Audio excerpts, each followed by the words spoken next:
അതിന് ഞാൻ എന്ത് മറുപടി പറയും? അതിന് ഞാൻ എന്താ മറുപടി പറയണ്ടേ? എനിക്കതിന് മറുപടി പറയാനില്ല. ആക്ഷൻ കൗൺസിലുകാർ അല്ലെങ്കിൽ ഞങ്ങളുടെ പഞ്ചായത്ത് മെമ്പർ വക്കച്ചൻ ഞങ്ങളുടെ പള്ളിക്കാരനാണ്. നിഷാലക്സ് എന്ന് പറഞ്ഞ ആൾ ഇവിടെ ഞാൻ ഇപ്പോൾ ഇരിക്കുന്ന ഈ സ്ഥലത്ത് തന്നെ ഈ ജസ്ന പോയ അന്ന് മുതൽ പല ദിവസങ്ങളും ഇവിടെ വരികയും ഞങ്ങളെക്കുറിച്ച് അന്വേഷിക്കുകയും ഉമ്മൻചാണ്ടി സാർ വന്നപ്പോൾ, എം എം വാസൻ വന്നപ്പോൾ, രമേശ് ചെന്നിത്തല വന്നപ്പോൾ എല്ലാ ദിവസവും എല്ലാ കാര്യങ്ങളും ഇവിടെ വന്നിട്ടുണ്ട്. അത് ഞങ്ങളുടെ മീഡിയയിലും ഫോട്ടോയിലൊക്കെ ഉള്ളതാണ്. നിഷാലക്സിന് പെട്ടെന്ന് ഇങ്ങനെ എന്ത് മാറ്റം വന്നു, പൗവത്തി വക്കത്തിന് എന്ത് മാറ്റം വന്നു എനിക്കറിയേണ്ട കാര്യമില്ല, എനിക്കത് ചിന്തിക്കേണ്ട കാര്യമല്ല.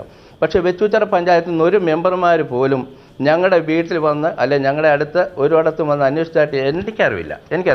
ഞാൻ അതൊട്ട് ശ്രദ്ധിച്ചിട്ടില്ല, എനിക്കതിന് അറിവുമില്ല. ആക്ഷൻ കൗൺസിൽ വേണം അന്വേഷിക്കുന്ന. അവർ പറയുന്ന അതിനോട് എനിക്ക് മറുപടി പറയാനില്ലാത്ത എന്താണെന്ന് വെച്ചാൽ അവരേത് പഠിച്ചിട്ട് ആരെ കൊണ്ട് ചിന്തിച്ചിട്ടാണ് ഊഹാപോഹങ്ങളുടെ പുറകിലല്ലേ അവർ പോകുന്നത്.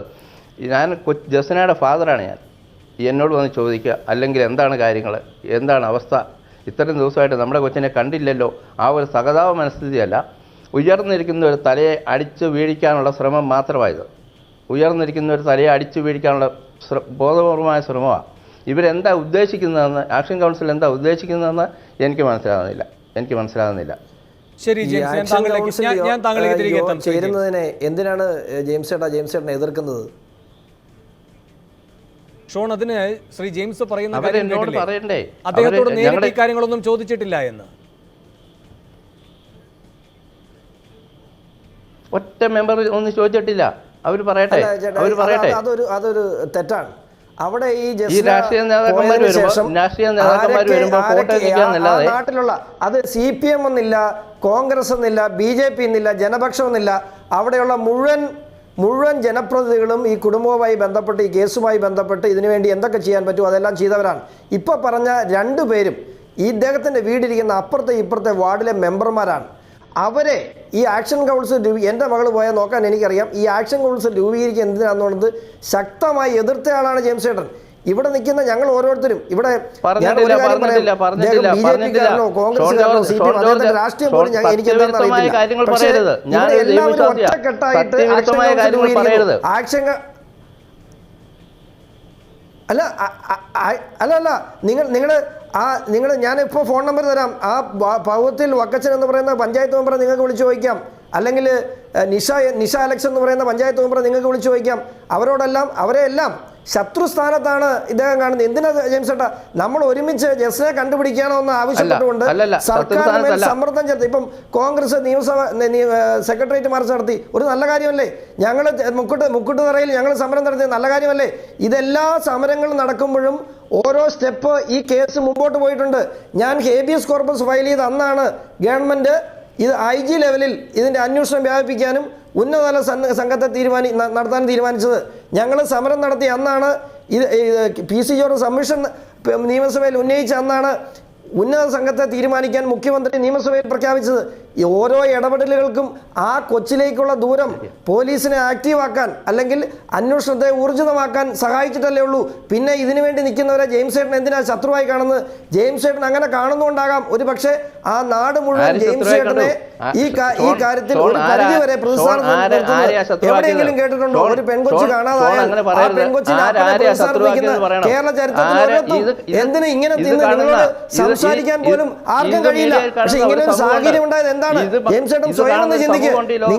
നിങ്ങളെ ഇപ്പോഴും ഈ നിമിഷവും ഇപ്പൊ ആരെങ്കിലും പറയുന്ന പോലെ നിങ്ങളെ മോശക്കാരനാക്കാനല്ല, പക്ഷേ അന്വേഷണം ഏതെങ്കിലും തരത്തിലേക്ക് നിങ്ങൾ പറഞ്ഞ കാര്യങ്ങളിൽ വ്യത്യാസമുണ്ടെങ്കിൽ അത് മാറ്റിവെക്കാൻ കഴിയില്ല.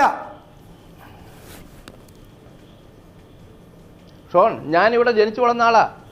എന്നെ അറിയാവുന്ന ഒരു സമൂഹം ഇവിടെ ഉണ്ട്. ഈ വക്കത്തിനോ ഒരു നിഷാലക്സ് പറയുന്ന കേൾക്കുന്ന അല്ല ഈ സമൂഹം. ഇതിന് വിലയിടും. ഇതിന് പൊതുസമൂഹം വിലയിടുന്ന സമയം വരും. ജസ്ന തിരിച്ചു വരുന്ന ഒരു സമയം വരും. ഞാനൊരു ദൈവവിശ്വാസിയാണ്. ജസ്ന തിരിച്ചു വരുമെന്ന് ഉറപ്പ് എനിക്ക്. അന്ന് നിങ്ങൾ ഇന്ന് പറഞ്ഞതുപോലെ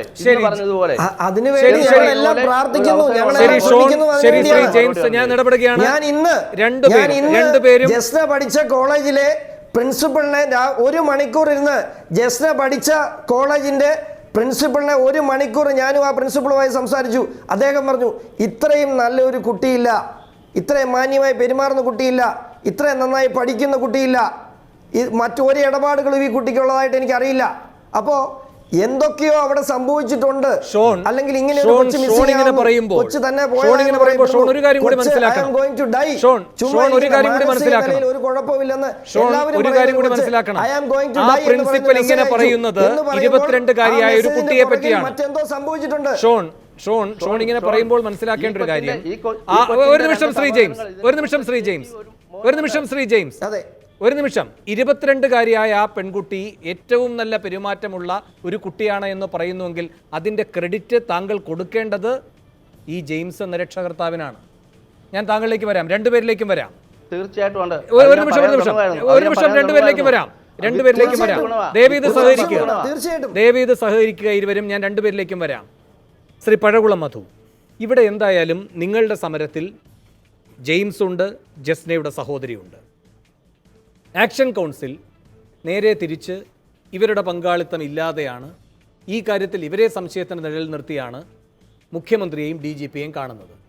ഇവിടെ ഇപ്പോൾ ഇതിൽ രാഷ്ട്രീയമുണ്ടെന്നും ഇത് രണ്ട് ചേരിയായി തിരിഞ്ഞിരിക്കുന്നുവെന്നും ജസ്നയ്ക്ക് വേണ്ടി വാദിക്കുന്നവരും ജസ്നയുടെ കുടുംബത്തെ സംശയത്തിൽ നിർത്തുന്നവരും എന്ന നിലയിലേക്ക് ഇത് മാറിയിരിക്കുന്നു എന്നുമുള്ള വിമർശനമുണ്ട്. വിമർശനമല്ല, പ്രത്യക്ഷത്തിൽ തന്നെ അങ്ങനെ രണ്ട് ധാരകളായി ഈ അന്വേഷണത്തിൻ്റെ ആവശ്യവുമായി ബന്ധപ്പെട്ട് രണ്ട് വിഭാഗങ്ങൾ നിൽക്കുന്നു എന്നത് നമ്മുടെ മുന്നിലുണ്ട്. എന്തുകൊണ്ടാണ് അതിൻ്റെ ഒരു ഭാഗത്ത് നിങ്ങൾ നിൽക്കുന്നത്? അതൊരു ശരിയായ വിശകലനമാണ് എനിക്ക് തോന്നുന്നില്ല. ഞങ്ങൾ സമരം ചെയ്തില്ല. ഞങ്ങൾ മാർച്ച് 22 കാണാതായ പെൺകുട്ടിയെ കണ്ടെത്താൻ വേണ്ടിയുള്ള അന്വേഷണം ആവശ്യപ്പെട്ട് ഏപ്രിൽ മാസം 22-ാം തീയതി പോലീസ് സ്റ്റേഷൻ മാർച്ച് നടത്തി. മെയ് മാസം 22-ാം തീയതി SP ഓഫീസ് മാർച്ച് നടത്തി. ഈ ജൂൺ മാസം ഞങ്ങളിപ്പോൾ കഴിഞ്ഞ ദിവസം നിയമസഭാ മാർച്ചും നടത്തിയുണ്ടായി. ഈ ഘട്ടങ്ങളിലെല്ലാം മറ്റേതെങ്കിലും ഏജൻസിയുമായിട്ടോ രാഷ്ട്രീയ പാർട്ടിയുമായിട്ടോ സഹകരിച്ച് സമരമല്ല ഞങ്ങൾ നടത്തിയിട്ടുള്ളത്. ഈ രണ്ട് ഘട്ടങ്ങളിൽ ഇവരുടെ മാതാപിതാക്കൾ, പിന്നെ കുട്ടിയുടെ പിതാവും സഹോദരിയൊക്കെ വരികയുണ്ടായി. അത് ഞങ്ങളാരും നിർബന്ധിച്ച് വരുത്തിയതല്ല. അവരാ ആ ഘട്ടത്തിൽ സമരത്തിലേക്ക് വന്നു എന്നല്ലാതെ കോൺഗ്രസ് ഒരു സമരം, മറ്റൊരാൾ വേറെ സമരം എന്നുള്ള ചിന്ത ഞങ്ങൾ ഒരു തരത്തിലും മുൻപോട്ട് വെച്ചിട്ടില്ല. പക്ഷെ അവിടെ നിന്ന് വരുന്ന വാർത്തകൾ ഇപ്പോൾ ഈ വിഷയത്തിൽ റാന്നി മണ്ഡലത്തിലാണല്ലോ ഇതെല്ലാം സംഭവിച്ചിരിക്കുന്നത്, അല്ലേ? റാന്നി MLA പെട്ടെന്നൊരു ഘട്ടത്തിൽ ഇതിൽ പ്രത്യേക താല്പര്യത്തോടെ ഇടപെട്ടുകൊണ്ട് ഇതൊരു രൂപത്തിൽ ഒരു ആക്ഷൻ കൗൺസിലുമായിട്ട് സഹകരിച്ചു പോകുന്നു. മറുവശത്ത് നിങ്ങൾ ഈ കുടുംബവുമായി ബന്ധപ്പെടുത്തി നിങ്ങളും പോകുന്നു. എനിക്ക് കൃത്യമായ വിവരങ്ങളില്ല. ഇത്തരം വാർത്തകളുണ്ട് നമ്മുടെ മുന്നിൽ. ഇത്തരമൊരു ചേരിതിരിവ് എന്തുകൊണ്ടുണ്ടായി? വേണോ, എനിക്ക് ഇപ്പോൾ ഒരു 2 മിനിറ്റ് എനിക്ക് പറയാൻ അവസരം പറയൂ സർ. ഈ സംഭവവുമായി ബന്ധപ്പെട്ട് ഈ ഒരു പ്രത്യേക ഏജൻസി അന്വേഷിക്കണം. കാരണം റാന്നിയുടെ ഒരു പശ്ചാത്തലമുണ്ട്. റാന്നി കഴിഞ്ഞ ഓണക്കാലത്ത് അവിടെ സിൻജോമോൻ എന്ന് പറയുന്ന ഒരു ചെറുപ്പക്കാരൻ ദുരൂഹ സാഹചര്യത്തിൽ ഒരു കുളത്തിൽ മരിച്ചു വീണ് കഴിഞ്ഞുണ്ടായി. അതുമായി ബന്ധപ്പെട്ട് അടിച്ചിപ്പുഴ എന്ന സ്ഥലത്തുള്ള ഒരു സ്ത്രീ, അവരുടെ ഭർത്താവ് ഈ കേസുമായി ബന്ധമുണ്ടെന്ന് പോലീസ് നേരിട്ട് മൊഴി കൊടുക്കുകയും ഭർത്താവ് ഒരു ദിവസം രാത്രി ചോര പുരണ്ട വസ്ത്രങ്ങളും കുറേ പണവുമായി വീട്ടിൽ വന്നെന്ന് പറയുകയും ചെയ്തു. ഇതിൽ ആ പുരുഷനെ റാന്നി പോലീസ് 2 മണിക്കൂർ മാത്രം സ്റ്റേഷനിൽ കൊണ്ടുവരുത്തി അയാളെ ഇറക്കി വിട്ടു. ഇതേ ആൾ, ഈ സ്ത്രീ ആരോപിക്കപ്പെട്ട അവരുടെ ഭർത്താവ് തന്നെ ബാലു എന്ന് പറയുന്ന ചെറുപ്പക്കാരൻ 8 മാസങ്ങൾക്ക് ശേഷം മരണപ്പെട്ടപ്പോൾ ആ കേസിൽ പ്രതിയായി പിടിക്കപ്പെടുകയും അയാളിപ്പോൾ ജയിലിലായിരിക്കുകയാണ്. ആദ്യത്തിൽ പക്ഷേ കുറ്റവാളി അല്ലാതാനും ആ ആദ്യത്തെ കേസിൽ ആരാണ് കൊന്നതെന്നോ എന്താണ് ഇതുവരെ എഴുതില്ല. അപ്പോൾ 2 മരണങ്ങൾ അവിടെ നടന്നിരിക്കുന്നു. ഇത് ഈ തിരോധാനം കൂടാതെ 2 മരണം ഈ പോലീസ് പ്രതിയെ കാണാതെ കിടക്കുകയാണ്. സിൻജോമോൻ കഴിഞ്ഞ ഓണത്തിന് പോയതാണ്, ഇതുവരെ കണ്ടിട്ടില്ല.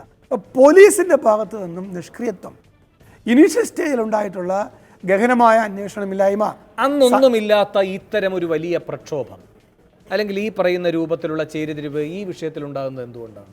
ചേരിതിരിവ് സത്യത്തിൽ ഞാനിപ്പോൾ ഈ ചർച്ചയിലാണ് ചേരിതിരിവ് കാണുന്നത്. അന്വേഷണം അദ്ദേഹത്തിൻ്റെ കുടുംബത്തിലായി, കുട്ടിയുടെ കുടുംബത്തിലേക്കും എവിടേക്കും പോകണമെന്നാണ് ഞങ്ങളുടെ അഭിപ്രായം. ആ കുടുംബത്തിലെ ഏതെങ്കിലും 1-2 വ്യക്തി ഞങ്ങളുടെ സമരത്തിൽ വന്നു എന്നതിൻ്റെ അർത്ഥത്തിൽ ഞങ്ങൾ ആ കുടുംബത്തിന്റെ കൂടെയാണ്.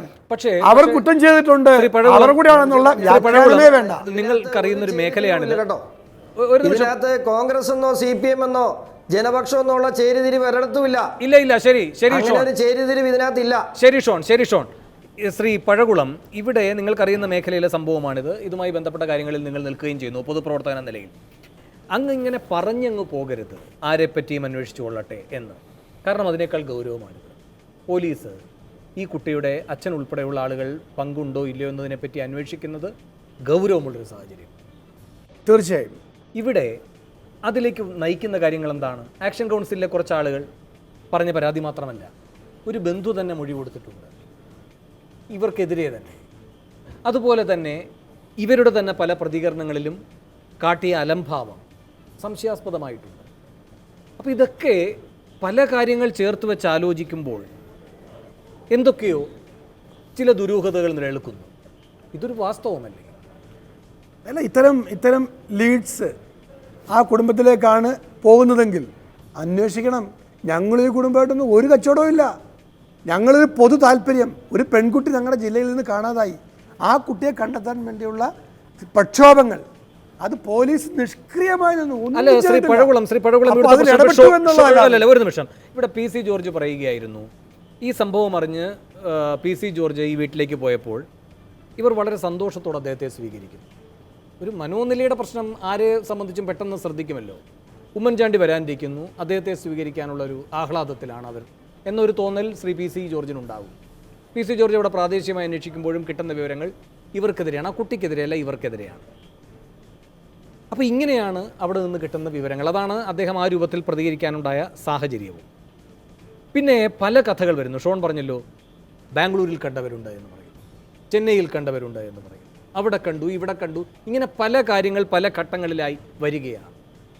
ഒരു അസാധാരണ സാഹചര്യം ഉണ്ടായത്, ഞാനിപ്പോൾ ശ്രീ ജെയിംസ് അങ്ങ് വേദനിക്കരുത്, ഒരു മൃതദേഹം കാഞ്ചീപുരത്ത് കണ്ടപ്പോൾ അതിനെപ്പറ്റിയും സംശയം ഉയർന്നു. അങ്ങോട്ട് പോയി, എന്തായാലും ഭാഗ്യം അതങ്ങനെയല്ല. അപ്പോൾ അതടക്കം പോലീസ് തള്ളിക്കളയുന്നില്ല ചുരുക്കത്തിൽ. അപ്പോൾ ഇങ്ങനെ ശ്രീ ജെയിംസ് ഞാൻ വരാം, തീർച്ചയായിട്ടും ശ്രീ ജെയിംസ് ഞാൻ അങ്ങയിലേക്ക് വരാം സാർ, ഞാൻ അങ്ങയിലേക്ക് വരാം സാർ, നിശ്ചയമായും അങ്ങയിലേക്ക് വരാം. ശ്രീ പഴകുളം, അപ്പോൾ ബന്ധുക്കൾ പറയുന്നു, ഇവരുടെ തന്നെ പെരുമാറ്റവുമായി ബന്ധപ്പെട്ട പൊതുപ്രവർത്തകർക്ക് സംശയം തോന്നുന്നു, നാട്ടുകാർക്ക് സംശയം തോന്നുന്നു, പോലീസിനും ഇപ്പോൾ സംശയം തോന്നുന്നു. ഇതിലൊന്നും ഭാഗഭാക്കാകാത്ത തരത്തിലുള്ള വിചിത്രമായ കഥകൾ വരുന്നു. ചില സ്ഥലങ്ങളിൽ നിന്ന് ഫോൺ വരുന്നു.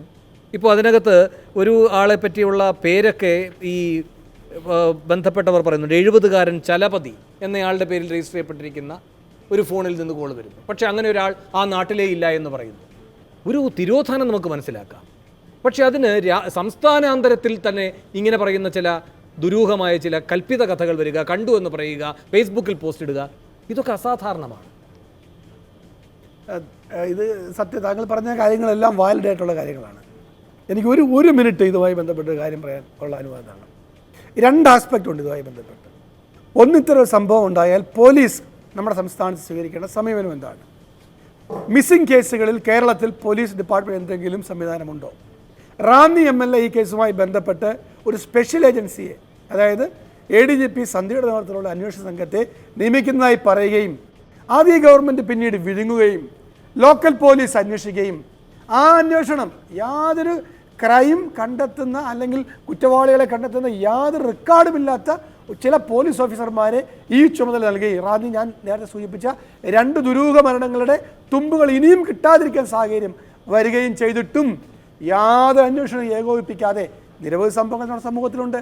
ശ്രീജിത്തിൻ്റെ കാര്യമുണ്ട്, തിരുവനന്തപുരത്ത് വിദേശ വനിതയുടെ കാര്യമുണ്ട്, എറണാകുളത്ത് പെൺകുട്ടിയെ കാണാൻ, ഇതെല്ലാം ഉണ്ടായിട്ടും ഗവൺമെൻറ് പോലീസ് ഇതിൽ കാണിച്ച നിഷ്ക്രിയത്വം. ഈ സംഭവം ഇപ്പം താങ്കൾ പറയുന്നു അദ്ദേഹത്തിൻ്റെ കുടുംബവുമായി പോകുന്നു. കുടുംബത്തിൽ എന്തെങ്കിലും ലീഡുണ്ടെങ്കിൽ അവിടേക്ക് പോകണം, അവിടേക്ക് അന്വേഷിക്കണം. കുടുംബാംഗങ്ങളല്ല, ബന്ധുക്കളല്ല, ഇഷ്ടക്കാരല്ല, കോളേജിൽ പഠിച്ചവരല്ല, ആരിലേക്കും അന്വേഷണം നീളട്ടെ, അത് വേഗം വേണം, വെച്ച് താമസിപ്പിക്കരുത്.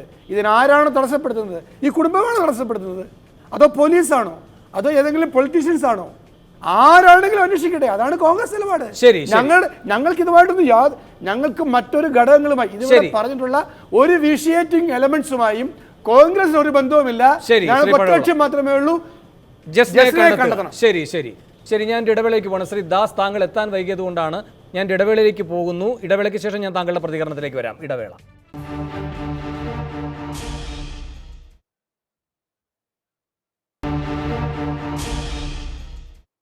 സൂപ്പർ പ്രൈം ടൈം ചർച്ച തുടരുന്നു. ശ്രീ KKS ദാസ്, താങ്കളിപ്പോൾ ആക്ഷൻ കൗൺസിലിൻ്റെ പ്രതിനിധിയാണ്. അടുത്ത ബന്ധുക്കൾക്ക് ജസ്നയുടെ തിരോധാനവുമായി ബന്ധമുണ്ട് എന്ന സംശയം ഈ വെച്ചൂച്ചിറ പഞ്ചായത്ത് ഭരണസമിതിയുടെ നേതൃത്വത്തിലുള്ള ആക്ഷൻ കൗൺസിലിനുണ്ട്. ഈ കുടുംബവുമായി ബന്ധപ്പെട്ട പരിശോധനകളും വേണമെന്ന് നിങ്ങൾ ആദ്യം തൊട്ട് പറയുന്നു.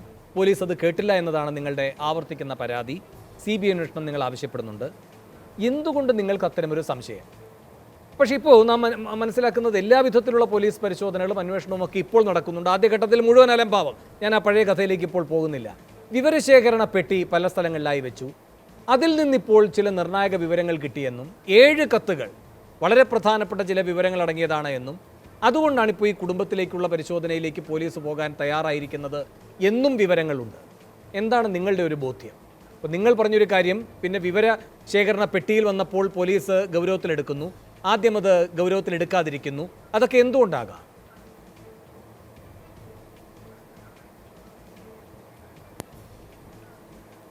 ഞങ്ങളെ സംബന്ധിച്ചിടത്തോളം നമ്മളുടെ ഒരു പൗരൻ കാണാതായിരിക്കുന്നു.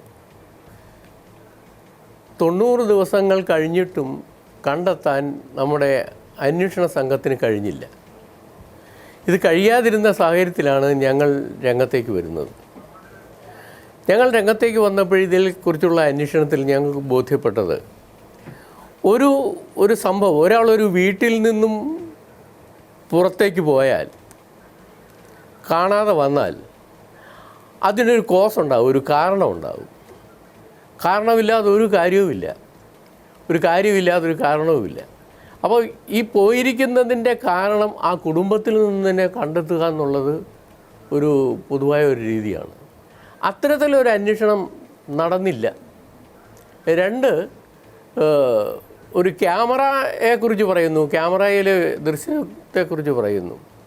ഈ ക്യാമറയിലെ ദൃശ്യം പോലീസല്ല കണ്ടെത്തുന്നത്, ഈ വീട്ടിൽ നിന്നാണ്, അതിൻ്റെ വീട്ടംഗങ്ങളാണ് കണ്ടെത്തുന്നത്. എന്തുകൊണ്ടാണ് ഇത് പോലീസ് ആദ്യം തന്നെ ഇത് സീസ് ചെയ്ത് കസ്റ്റഡിയിൽ വെച്ച് പരിശോധിക്കാഞ്ഞത്? ആൾ പോയി തിരിച്ചു വന്നോ വന്നില്ലയോ എന്നുള്ളതിനും തെളിവില്ല. അപ്പോൾ വീട്ടുകാർ പറയുന്ന കാര്യങ്ങൾ മാത്രമല്ല, ശരിയായിട്ടുള്ള ഒരു ഇൻവെസ്റ്റിഗേഷനിലൂടെ കാര്യങ്ങൾ കണ്ടെത്താൻ പോലീസിന് അപ്പോൾ കഴിഞ്ഞില്ല. താങ്കൾ പറയുന്നതിൽ ഒരു പൊരുത്തക്കേട്, ഇതിൽ ഏറ്റവും പ്രധാനപ്പെട്ട തെളിവ് എന്ന് ആദ്യഘട്ടത്തിൽ എല്ലാവരും കരുതിയ ഈ CCTV ദൃശ്യങ്ങളുണ്ടല്ലോ, ആ സഹകരണ ബാങ്കിലെ, അത് തേടിപ്പിടിച്ചത് ഇവരല്ലേ, ഈ വീട്ടുകാരല്ലേ? വീട്ടുകാർ കൊണ്ടുവന്ന ഒരു CCTV ക്യാമറയിലെ ദൃശ്യങ്ങൾ എങ്ങനെ അതോറിറ്റി ആയിട്ട് എടുക്കാൻ പറ്റും? പോലീസിൻ്റെ ഡ്യൂട്ടി എന്താണ്?